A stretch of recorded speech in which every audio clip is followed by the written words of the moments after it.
Versículo 1 hasta el versículo 11 nuevamente, dice la Biblia de la siguiente manera: justificados pues por la fe, tenemos paz para con Dios por medio de nuestro Señor Jesucristo, por quien también tenemos entrada por la fe a esta gracia en la cual estamos firmes, y nos gloriamos en la esperanza de la gloria de Dios. Y no solo esto, sino que también nos gloriamos en las tribulaciones, sabiendo que la tribulación produce paciencia, y la paciencia prueba, y la prueba esperanza, y la esperanza no avergüenza, porque el amor de Dios ha sido derramado en nuestros corazones por el Espíritu Santo que nos fue dado. Porque Cristo, cuando aún éramos débiles, a su tiempo murió por los impíos. Ciertamente, apenas morirá alguno por un justo. Con todo, pudiera ser que alguno osara morir por el bueno. Mas Dios muestra su amor para con nosotros en que, siendo aún pecadores, Cristo murió por nosotros. Pues mucho más, estando ya justificados en su sangre, por él seremos salvos de la ira. Porque si siendo enemigos fuimos reconciliados con Dios por la muerte de su Hijo, mucho más, estando reconciliados, seremos salvos por su vida. Y no solo esto, sino que también nos gloriamos en Dios por el Señor nuestro Jesucristo, por quien hemos recibido ahora la reconciliación. Estamos viendo la porción o lo que acabamos de leer, los beneficios de la justificación que ha estado diciendo el apóstol Pablo acerca de esa justificación que estuvo hablando desde el capítulo 3. Hemos visto ya cuántos eslabones de estos beneficios, 3, ¿cierto? El primero está en la paz, el segundo está en la gracia en la cual estamos firmes. El domingo pasado vimos la esperanza de la gloria de Dios. El día de hoy vamos a ver el amor de Dios, la certeza de la liberación y el gozo en el Señor. Dijimos que son eslabones que nos tienen atados eternamente a Cristo. Como acabo de decir, vamos a ver lo que nos dice desde el versículo 5 acerca del cuarto eslabón, el amor de Dios.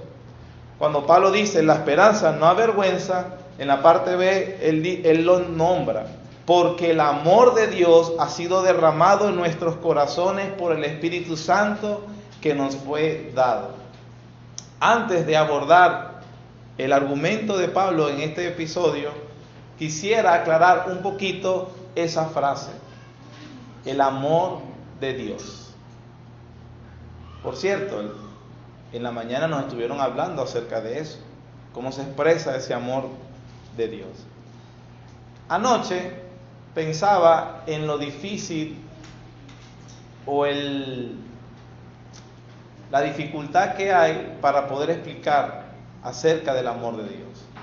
Cuando usted quiere describir la conducta de alguien o de una persona, es más fácil describir lo que hace, porque su actividad, las cosas que expresa, usted puede quizás decir algunas cosas de qué hace esa persona. Se vuelve más difícil cuando usted quiere hablar de quién es esa persona, lo que es, qué hay en su corazón, qué hay en su mente. Si es difícil eso con respecto a los hombres, imagínese cómo debe ser respecto a Dios. Una cosa es ver las acciones de Dios, cómo Dios actúa y tratar de describir esas cosas, y otra cosa es meterse en el corazón de Dios y decir lo que hay. Eso es lo que estoy tratando de proponerme hacer. Bendito sea Dios que no tenemos por qué especular, sino que nos podemos guiar por su palabra, y Él mismo ha revelado lo que es eso. Amén. El amor de Dios, o Dios es amor, es una frase interesante. Muchos, al escucharla, dan por sentado su significado. Las personas presuponen que saben a qué se refiere la Biblia cuando la Biblia dice que Dios es amor o que Dios ama. Por supuesto, yo amo a mi esposa. Una dama puede decir, yo amo a mi esposo, yo amo a mi perro, yo amo mis cosas, yo amo a mis hijos. Es obvio que estamos hablando de lo mismo. y que eso es lo mismo que debe sentir Dios. No es así, no lo es. De hecho, lo que nosotros creemos que es el amor, y me da esa cosquillita en la barriguita cada vez que la veo, a los hijos cuando son bebés, ¿verdad? Esa ternura que se puede sentir a ver un cachorrito, o ese sentimiento que se puede ver ante la novia. ¿Será que Dios se siente así? Cuando se refiere a que Dios nos ama, a Dios le da cosquillita la panza cuando Él piensa en nosotros. Entonces, no es lo que significa el amor de Dios. ¿En qué consiste? Está dirigido a todas las personas. Es especial, específico. Habla la Biblia de eso. ¿Está Dios obligado a amar a todo el mundo? Ama a Dios incondicionalmente. ¿Ha escuchado esa frase? Dios te ama incondicionalmente. No importa lo que tú seas o eres, Dios te ama igualito. Eso es así. Enseña la Biblia eso. Ciertamente podríamos decir, Dios te ha amado a pesar de lo que tú eres, pero no significa que Él quiere que tú seas así. De hecho, C.S. Lewis llegó a decir una frase: Dios no nos ama porque somos buenos, nos hace buenos porque nos ama. Dios no nos ama porque somos buenos, nos hace buenos, nos santifica, nos justifica, nos santifica porque precisamente nos ama. El amor de Dios, o la frase Dios es amor, es una de las expresiones más formidables que hay en las Escrituras y a la vez la más malinterpretada quizás de todas. No es tan sencillo como parece definir lo que es el amor de Dios. Quizás para ayudarnos, un teólogo, uno de los más relevantes del siglo XXI, está vivo todavía, se llama R.C. Sproul, y él lo describe de la siguiente manera: que podemos ver el amor de Dios de tres formas. El primero es el amor de benevolencia. ¿A qué se refiere con amor de benevolencia? Se refiere a la tendencia o disposición de hacer bien a otros, actos de caridad o de buena voluntad para con otros.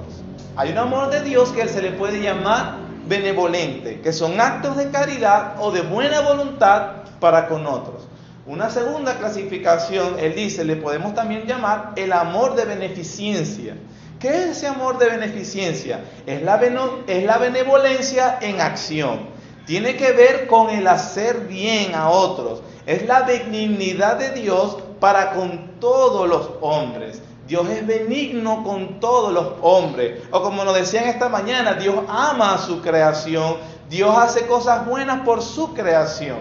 Y una tercera categoría, dice este teólogo, que es el amor de complacencia. Hay un amor donde Dios se complace, donde Dios se satisface. Y Dios se complace, dice él, solo en su pueblo especial. Es un amor que goza solo y únicamente los escogidos. Este amor no lo disfrutan los inconversos, los impíos, los malvados. Dice la Biblia en Romanos 9, a Jacob amé y a Esaú aborrecí. Estoy hablando de que las primeras categorías de amor, Esaú la disfrutó. Si usted lee la Biblia en la historia de Esaú, Esaú fue inclusive próspero en su vida, tuvo familia, vivió, tuvo esa gracia común. En ese sentido, Dios lo amó. Pero luego Dios afirma, a Jacob amé, a Esaú aborrecí. Ese amor de complacencia lo disfrutó Jacob, no lo disfrutó Esaú.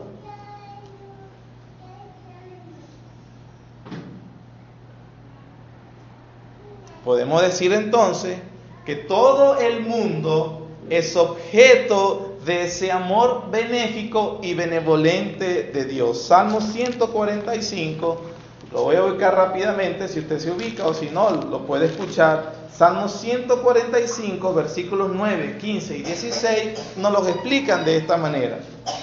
Bueno es Jehová para con todos, y sus misericordias sobre todas sus obras. Versículo 15.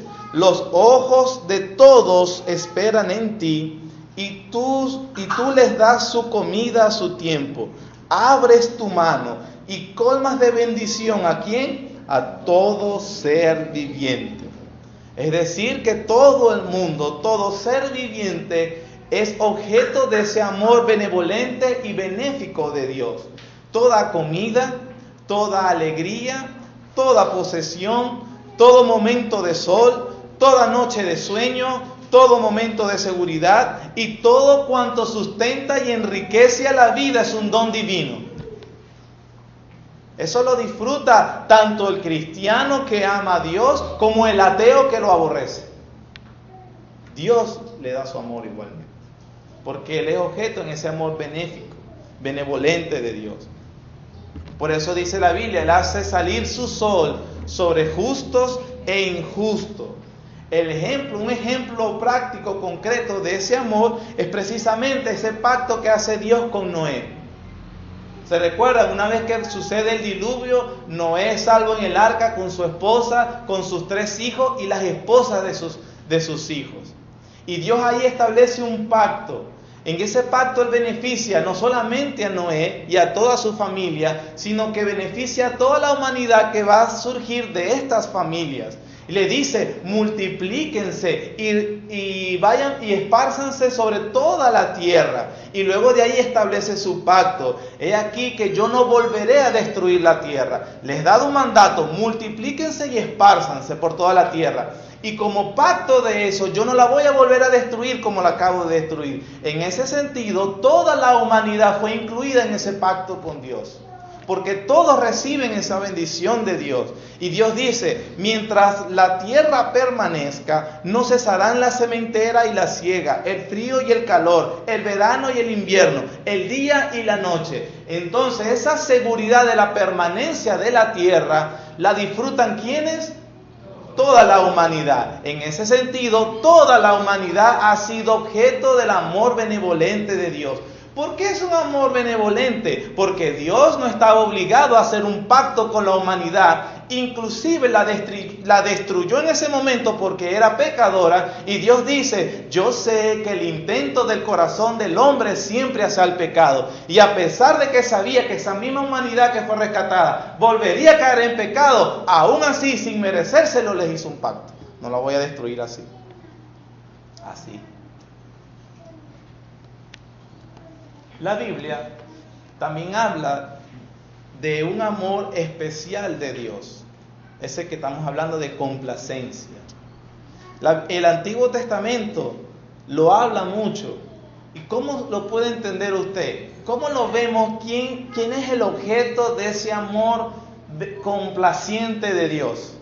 Si usted busca el Antiguo Testamento solamente, ¿a quién se nombra? ¿Quién es ese objeto? ¿Por quiénes son las misericordias? ¿Por quiénes son esos actos benéficos también y complacientes?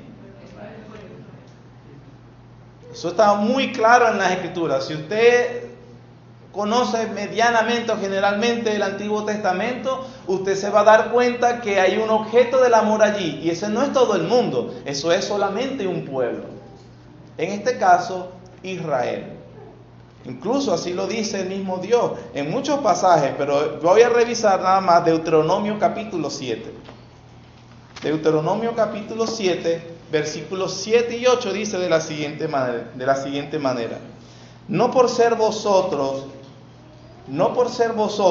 más que todos los pueblos os ha querido Jehová y os ha escogido, pues vosotros erais el más insignificante de todos los pueblos, sino por cuanto Jehová os amó y quiso guardar el juramento que juró a vuestros padres, os ha socado Jehová con mano poderosa y os ha rescatado de servidumbre de la mano de Faraón, rey de Egipto. Para ese momento el imperio era el egipcio. No se crea que los únicos esclavos eran los israelitas. Los imperios se constituían precisamente por llevar cautivos a varios pueblos. Pero Dios se complació en liberar a uno, y en este caso, ¿quién es? Israel. Y toda la narrativa del Antiguo Testamento se basa precisamente en ese amor especial único y objetivo concreto de Dios hacia Israel. Nadie en el Antiguo Testamento podía decir que Dios lo amaba, porque Dios declaraba una y otra vez que Él amaba a Israel solamente. ¿Está conmigo, verdad? Eso lo extraemos de la Biblia. Entonces, en ese sentido, es muy importante que nosotros entendamos hoy a qué se refiere Pablo y a qué se refiere el Nuevo Testamento cuando él dice que somos amados de Dios. Cuando él dice, porque el amor de Dios ha sido derramado en nuestro corazón. ¿Qué debemos entender por esa frase? El amor de Dios, o Dios es amor, debemos entenderlo junto a otra frase que también dice la Biblia, que Dios es luz. Dios es amor, Dios es luz. Y cuando decimos que Dios es luz, significa que la santidad y pureza son medidas con la ley de Dios. Tinieblas, que es el contraste, significa perversidad moral. Luz significa que la santidad y pureza son medidas por la ley de Dios. Tinieblas, que significa perversidad moral. Andar en luz es andar en conformidad a Dios, en justicia y santidad moral. Eso es andar en luz. Conformado a la imagen de Dios, a su luz admirable. Dios es luz y no hay ninguna tiniebla en Él. El Dios que es amor, que es lo que estamos considerando, es luz. Las ideas sentimentales de que su amor sea blandura indulgente, divorciado de toda norma en consideración moral, deben ser descartadas entonces. Dios es amor, pero Dios es luz. Y como Dios es luz, entonces la idea de que Él ama así, como decía el pastor hace un momento, de manera desbordada y sin dirección, y simplemente es una expresión sentimental que explotó en Él, no, Él no ama nada que tiene que ver con disconformidad moral. El amor de Dios es un amor santo. Es un amor santo. Entonces, hermanos, la Escritura no nos permite, escúcheme bien, la Escritura no nos permite suponer que porque Dios es amor, podemos pedirle que le conceda felicidad a quienes no buscan la santidad.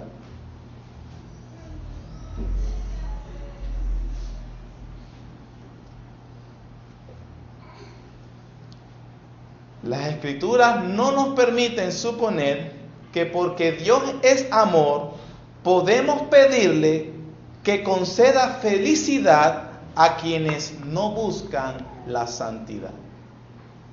Porque Él no va a amar en contra de su naturaleza.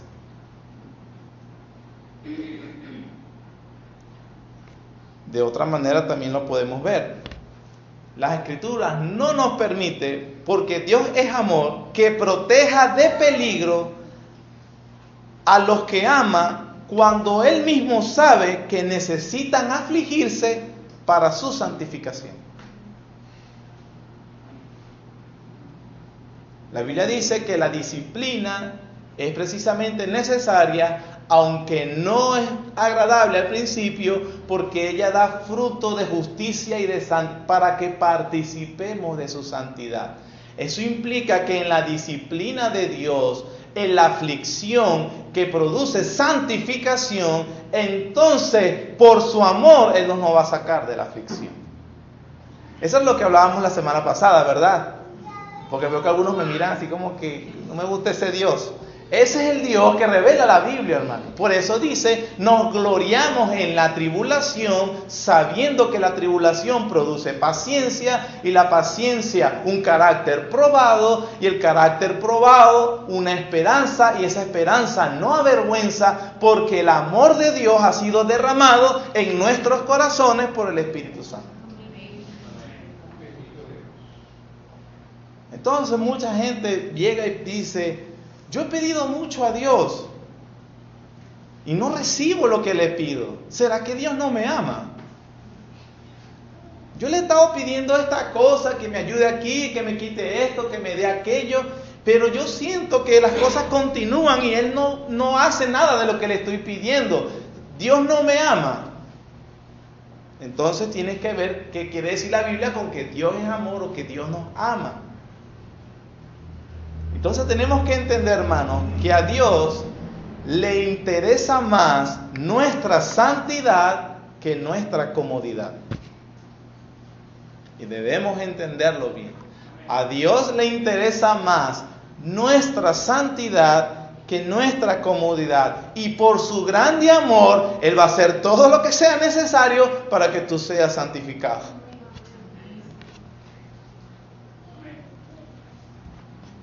Que tenemos que entender que Él se deleita más en el bienestar espiritual de su iglesia.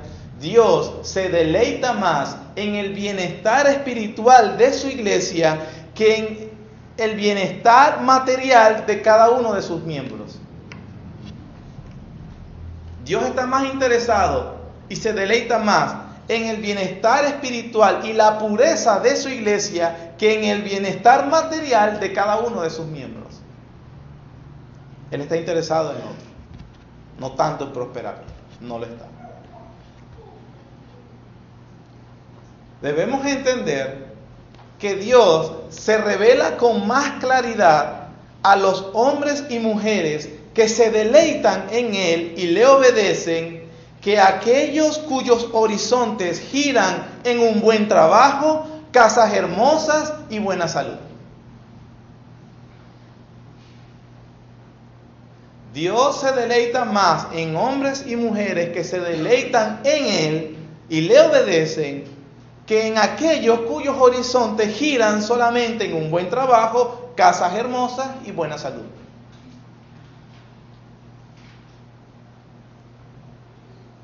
A Dios, entendiendo el amor de Dios, entonces concluimos que a Dios le preocupa más la justicia que el que llevemos una vida desahogada. A Dios le preocupa más la justicia que el que llevemos una vida desahogada. Que Dios se dedica más en potenciar nuestra fe que nuestra popularidad. Que Dios prefiere un pueblo que vive en gratitud disciplinada y un pueblo santo, y no una autosuficiencia desconsiderada y una felicidad deslumbrante. Dios no está trabajando para que tú seas feliz y autosuficiente, sino que vivas en una gratitud disciplinada y santa. Entonces, lo que quiero decir que al tener en cuenta el amor de Dios, debemos tomar en cuenta estos intereses de Dios. ¿Me estoy explicando? Entonces, teniendo bien claro, de manera muy resumida, por supuesto, lo que acabo de explicar acerca del amor de Dios, lo que debemos entender del amor de Dios, entonces pasemos a lo que nos dice Pablo. Entonces dice, porque el amor de Dios, ese que acabamos de explicar, ha sido derramado en nuestros corazones por el Espíritu Santo que nos fue dado. Tres cosas podemos ver de este versículo. Primero, considerando cómo ha sido ese amor, la Biblia dice, ha sido derramado. Otra palabra podría ser desbordado. Otra palabra podría ser inundado. Ha habido una inundación, un desborde, como cuando echas agua en un vaso, se te pasa la mano y se te rebosa, te pasaste, fue desmedido. La Biblia dice que el amor de Dios ha sido derramado de esa manera en el corazón de todos los creyentes. Para ver el uso de esta palabra o de este verbo derramado, vamos a Hechos capítulo 2. Es interesante que también lo se usa mucho para hablar de cómo Dios derramó el Espíritu Santo o derrama el Espíritu Santo en los creyentes. En Hechos capítulo 2, versículos 17 y 18 dice lo siguiente: y en los postreros días, dice Dios, derramaré, una vez más, de mi espíritu sobre toda carne, y vuestros hijos y vuestras hijas profetizarán, vuestros jóvenes verán visiones, y vuestros ancianos soñarán sueños. Y de cierto sobre mis siervos y sobre mis siervas, en aquellos días derramaré de mi espíritu nuevamente, y profetizarán. Se usa el vocablo derramar, desbordar, inundar con referencia a la acción de Dios en el Espíritu Santo con los creyentes. El versículo 33 del mismo capítulo vuelve a usarlo. Así que, exaltado por la diestra de Dios y habiendo recibido del Padre la promesa del Espíritu Santo, a que derramado esto que vosotros veis y oís. En el capítulo 10, versículo 45, Lucas vuelve a comentar del derramamiento del Espíritu Santo cuando dicen que en casa de Cornelio los fieles, versículo 45, de la circuncisión que habían venido con Pedro se quedaron atónitos que también sobre los gentiles se derramase el don del Espíritu Santo. Y en Tito capítulo 3,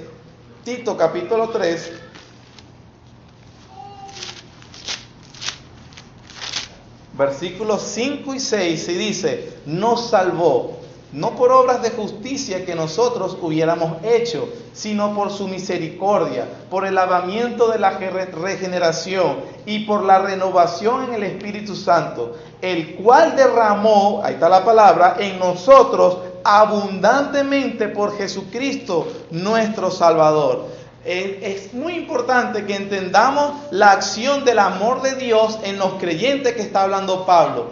Pablo no se refiere a impresiones inciertas y caprichosas, sino a impresiones profundas y sobrecogedoras. El amor de Dios ha inundado completamente al ser del hombre. Es lo que enseña Pablo en Romanos capítulo 5. Ese amor especial, el que estamos hablando. Pero pues yo me siento tanto problema, yo siento que Dios no me ama, porque no estás entendiendo qué es el amor de Dios.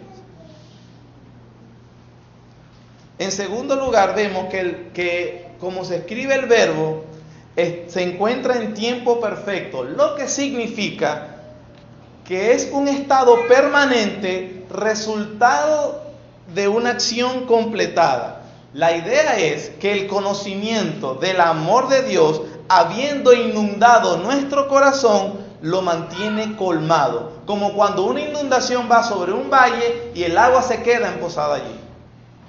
Esa es la acción del Espíritu Santo, que luego de haber inundado el corazón, lo mantiene colmado. ¿De qué?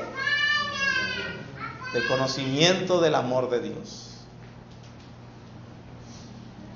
Tal vez por eso es que Pablo, escuche esto, Pablo ora por los efesios y él ruega por eso. Por esta causa doblo mis rodillas, dice él en Efesios capítulo 3, para que seáis plenamente capaces de comprender con todos los santos cuál sea la anchura, la longitud, la profundidad y la altura, y de conocer el amor de Cristo que excede a todo conocimiento, para que seáis llenos de la plenitud de Dios. Pablo dice, te ruego para que Dios les ayude a entender la longitud, la anchura, la profundidad, la altura, y de entender el amor de Cristo que excede todo conocimiento. Esa es la acción del Espíritu Santo sobre el creyente. Por eso el creyente puede gloriarse en la tribulación, porque él tiene colmado el corazón del amor de Dios. Del amor de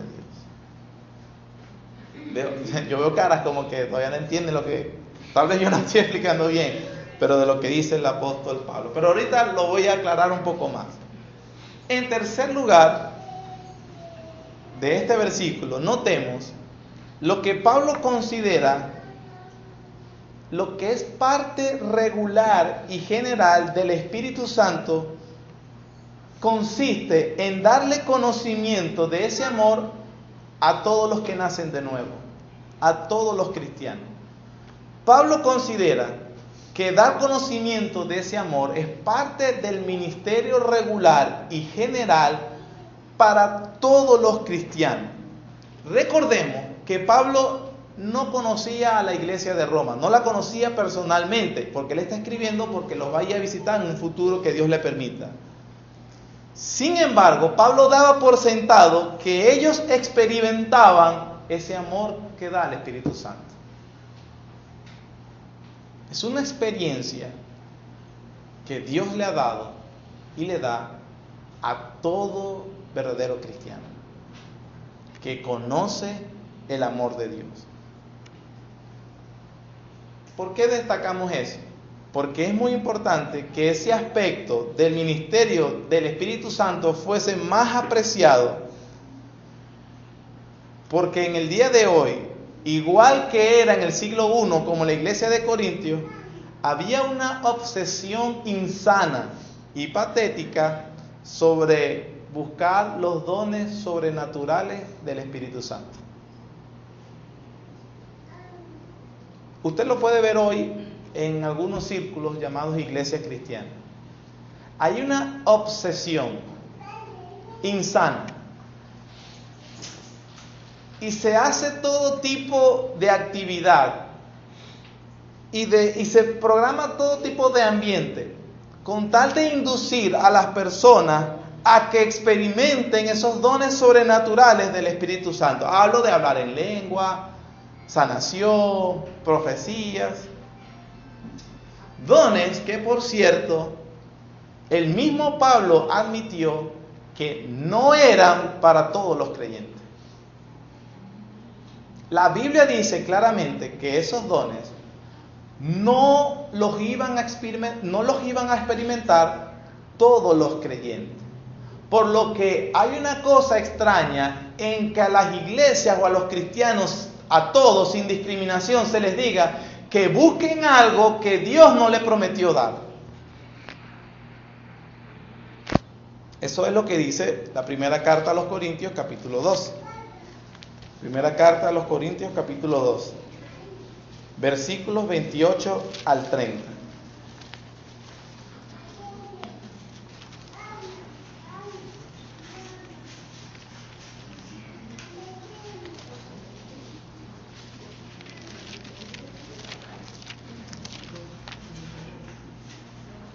Dice así: y aún nos puso Dios en la iglesia primeramente apóstoles, luego profetas, los terceros maestros, luego los que hacen milagros, después los que sanan, los que ayudan, los que administran, los que tienen don de lenguas. Versículo 29. Son preguntas retóricas, la respuesta es obvia. ¿Son todos apóstoles? ¿Cuál es la respuesta? No. ¿Son todos profetas? No. ¿Todos maestros? No. ¿Hacen todos milagros? No. ¿Tienen todos dones de sanidad? No. ¿Hablan todos lenguas? No. ¿Interpretan todos? No.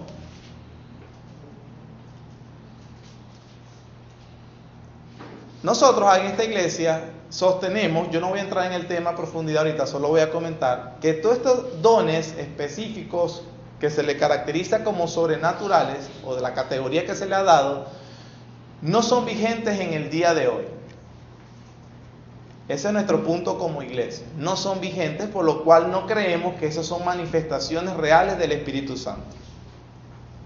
Vamos a conceder el supuesto negado de que sí, así como lo era en el primer siglo, tenían un propósito específico, ya lo cumplieron, pero vamos a suponer o vamos a admitir que sí.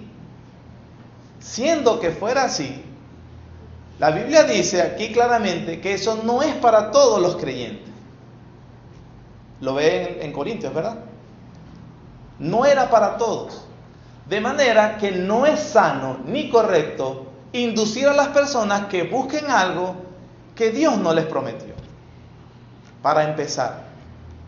Entonces no debemos buscar algo que Dios no prometió a todos los creyentes. Entonces debemos dejar esa obsesión loca por encontrar e insana de buscar unas manifestaciones que, por cierto, el día de hoy son burdas, son grotescas, son extrañas, son de verdad blasfemas, y aparte de eso, ese es el don del Espíritu Santo.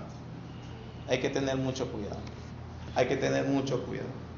Pero inclusive Pablo, hablándole aquí a los corintios, le dice: procurad pues los dones mejores, mas yo os muestro un camino aún más excelente. Y entra el capítulo 13 que habla del amor. ¿Y qué es lo que está hablando Pablo en Romanos 5? El amor de Dios. Entonces, no deberíamos buscar lo que no se le ha prometido a todos los creyentes, y en cambio deberíamos estar disfrutando lo que sí es el ministerio regular y general para todos los creyentes.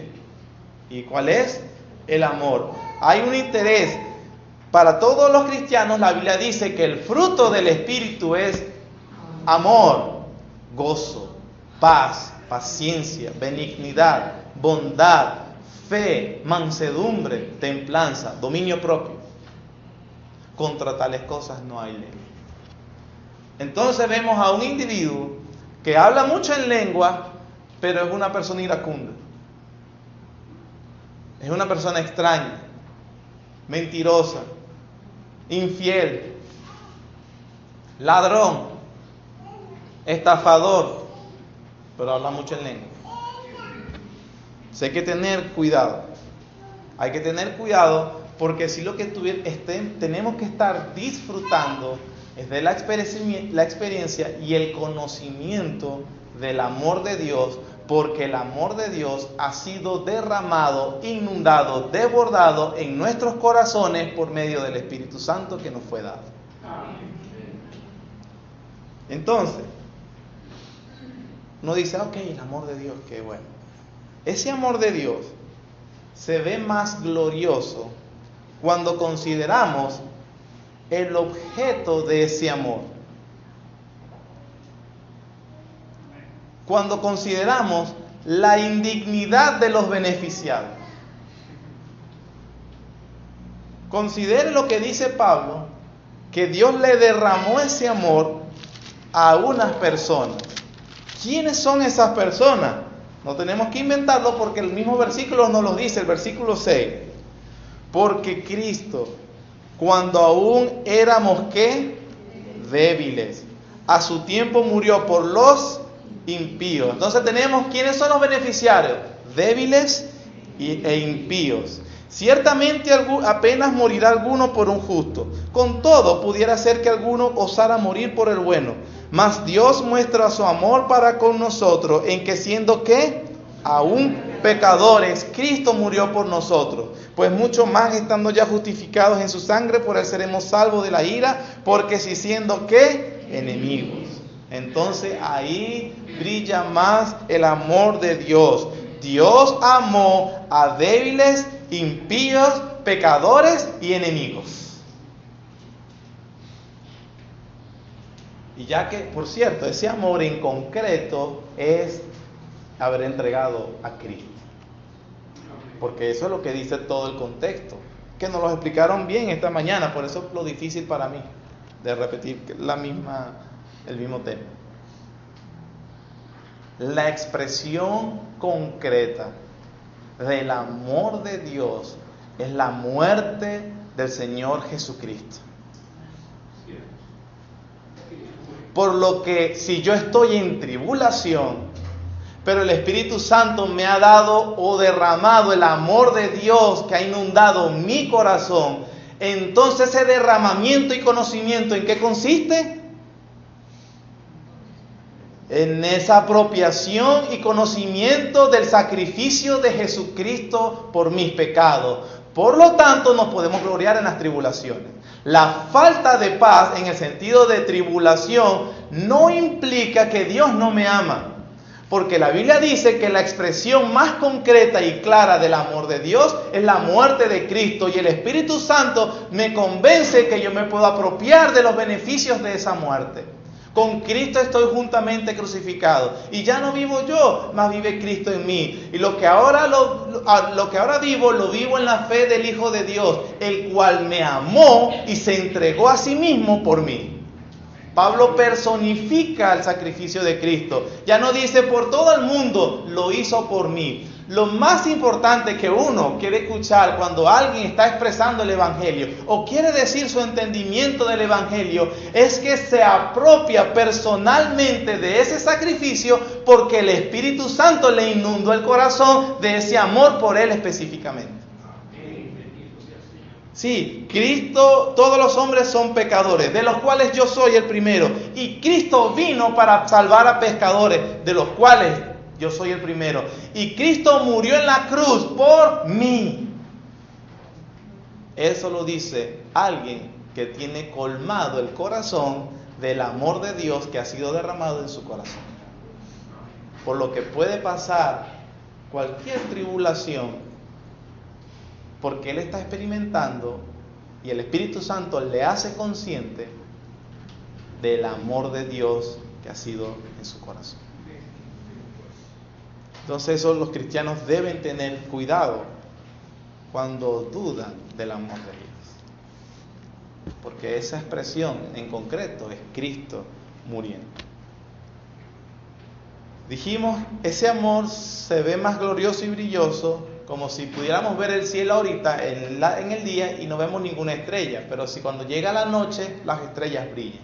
Entonces el amor de Cristo obviamente en sí es claro, pero cuando le ponemos de trasfondo por quién fue esa oscuridad negra, se ve mucho más brillante. Y en este caso fueron débiles, impíos, enemigos y pecadores, casi nada. Débiles. Se puede traducir también impotentes. Se puede traducir también no tenían fuerza.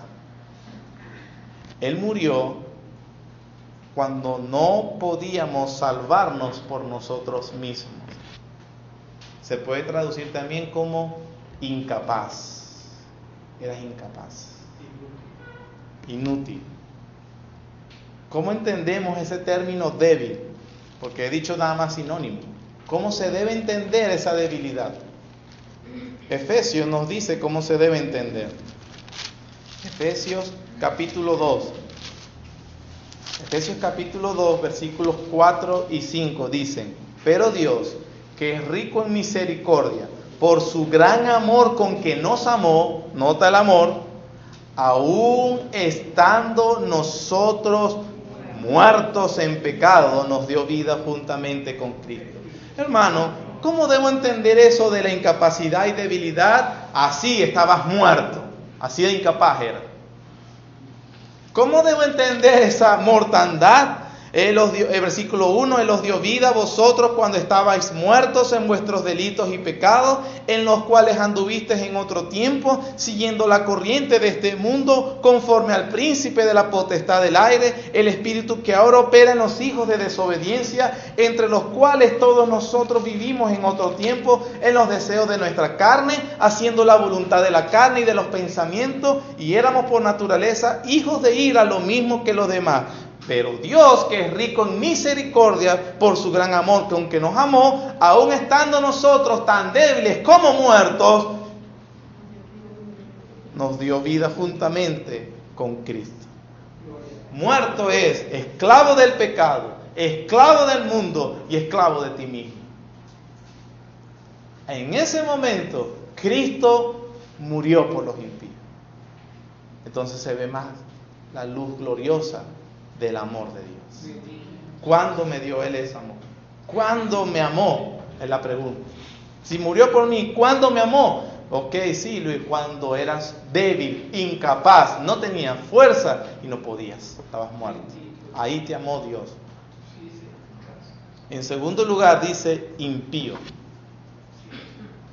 Como que se estuviera empeorando. Por si no entienden, impío. Ser impotente es malo. Ya lo acabamos de ver. Pero una cosa es querer algo y no poder. Soy impotente. Yo quería agradarte, Dios, pero no puedo. Tengo una naturaleza mala. ¿Qué voy a hacer? Pero la Biblia dice no era solo débil, sino impío. La impiedad es peor. Puede ser que yo quiera hacer algo, pero no puedo. ¿Cuál es nuestra condición? que impío significa que no nos interesaba agradar a Dios. Porque el mismo versículo 10 dice, porque si siendo enemigos. En la misma carta a los romanos más adelante dice, porque los designios de la carne son enemistad contra Dios. No quieren sujetarse a Dios ni tampoco pueden. Es un rechazo consciente, es animosidad de espíritu contra Dios, es fastidio por su presencia, por su santidad, es fastidio por su palabra, por su adoración. Es tener totalmente rechazo a todo lo que significa Dios. Por eso la gente, es tan repugnante esa frase, la gente no odia a Dios, odia a la iglesia. Es odiar todo lo que tiene que ver con Dios. Eso es ser un impío. Por eso la gente, ¿quieres ir al cielo? Sí. ¿Y por qué quieres ir allá? Allá lo que hay es Dios.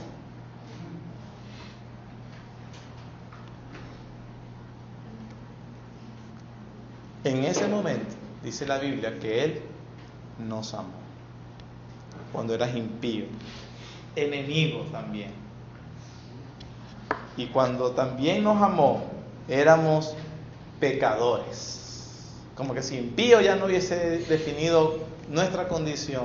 Aparte, también, o junto a eso, eras pecador. Pecador significa, o la palabra, el término es errar al blanco, un errante. Éramos unos errantes, unos transgresores de su ley, unos violadores de su santa ley. Personas que merecían de verdad la ira, justicia de Dios por precisamente ofenderlo. Y Dios dice, mas Dios muestra su amor para con nosotros en que siendo aún pecadores, Cristo murió por nosotros. La expresión concreta de ese amor. La primera carta del apóstol Juan lo explica también. Primera de Juan, capítulo 4, versículos 9 y versículo 10. Dice así.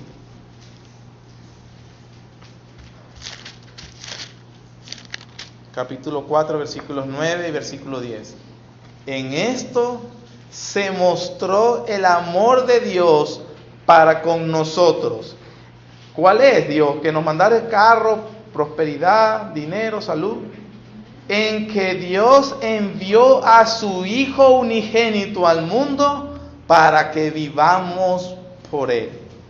En esto consiste el amor, no en que nosotros hayamos amado a Dios, sino que Él nos amó a nosotros y envió a su Hijo en propiciación por nuestros pecados. Bendito sea Dios. Él expresó su amor. ¿Cómo es que vamos a decir, será que Dios no me ama? Así de grande en la cruz del Calvario. Mira la cruz. A menos que no estés convencido que eso fue por tus pecados. Y ahí no podemos hacer. De ahí, hermano, entonces, la seguridad que estamos disfrutando.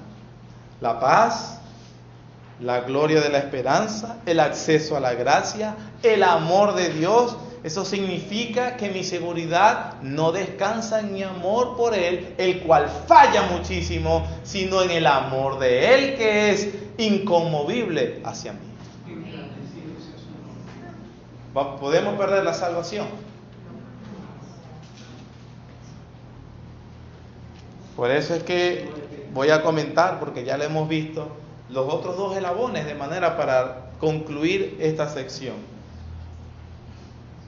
Bien, siendo que eso es así, tenemos certeza de liberación, que es el quinto eslabón. Una certeza.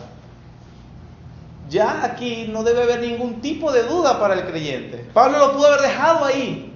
Y gloria a Dios, tenemos suficiente para gozar. Pero entonces él pone la certeza en el versículo 9 y 10. Pues mucho más, estando ya justificados en su sangre, la muerte, por él seremos salvos de la ira. Porque si siendo enemigos fuimos reconciliados con Dios por la muerte de su Hijo, mucho más, estando ya reconciliados, seremos salvos por su vida. Como dice un autor, lo podemos poner desde esta perspectiva. Es más fácil para Dios llevar hijos a la gloria que pecadores a la gracia. ¿Qué debe ser más fácil para Dios? Llevar hijos a la gloria que pecadores a la gracia. Puesto que los versículos anteriores nos dijeron que Él nos trajo pecadores a la gracia, entonces tenemos la certeza de que llevará hijos a la gloria. Y a los que llamó, eso justificó. Y a los que justificó, también glorificó. Nuestra seguridad. Y en última instancia, tenemos la reconciliación, versículo 11. Y no solo esto, como que si tuviera que seguir abundando, sino que también nos gloriamos en Dios por el Señor nuestro Jesucristo, por quien hemos recibido ahora la reconciliación. Hermanos, 6 eslabones para meditar de lo que Dios nos ha dado en la justificación. Paz, recuerden esa paz objetiva, acceso a esa gracia, la cual es firme, y el acceso que no tenía nadie, pero que ahora por Cristo sí. El amor de Dios, que lo hemos visto concretamente en Cristo Jesús, y que ha muerto, y que murió en la cruz, y que resucitó, y que aparte de eso el Espíritu Santo colma e inunda nuestros corazones del conocimiento de la muerte de Cristo. También nos ha dado la certeza de la liberación y nos ha dado gozo en el Señor. Y la gloria de la esperanza, que me la copio, para meditar. Esos son lo que la Biblia nos enseña acerca de los beneficios de la justificación.